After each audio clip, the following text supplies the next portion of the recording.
Assalamualaikum warahmatullahi wabarakatuh. Perkenalkan, nama saya Muhammad Fadriansyah dengan NPM CA241110489. Di sini saya akan mempresentasikan tentang etika administrasi negara di Kabupaten Bandung.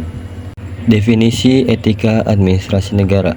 Etika administrasi negara merujuk pada seperangkat prinsip moral dan norma perilaku yang mengatur aparatur negara seperti pegawai negeri sipil, pejabat publik, dan lembaga pemerintah dalam menjalankan tugas-tugas administrasi publik.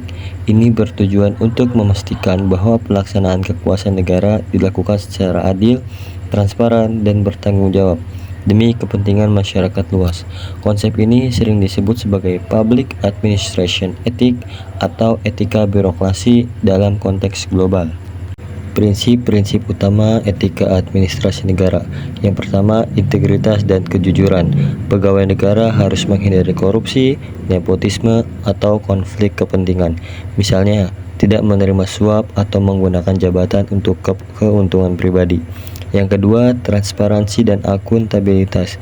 Semua tindakan harus terbuka dan dapat dipertanggungjawabkan. Ini melibatkan pelaporan yang akurat dan pengawasan publik. 3. Pelayanan publik yang berkualitas. Prioritas diberikan pada kepentingan masyarakat seperti efisiensi, kesetaraan, dan responsivitas terhadap kebutuhan warga. Contoh kasus 1 di Kabupaten Bandung. Kasus korupsi Bupati Bandung Dadang M. Nasir. Dadang M. Nasir yang menjabat sebagai Bupati Bandung periode 2013-2018 ditangkap KPK pada 2018 atas dugaan suap dan korupsi terkait pengadaan barang atau jasa di lingkungan pemerintah Kabupaten Bandung. Kasus ini juga melibatkan korupsi dana desa senilai 1,3 miliar, di mana dana tersebut disalahgunakan untuk kepentingan pribadi dan keluarga. Dadang diduga menerima suap dari kontraktor untuk memuluskan proyek-proyek infrastruktur.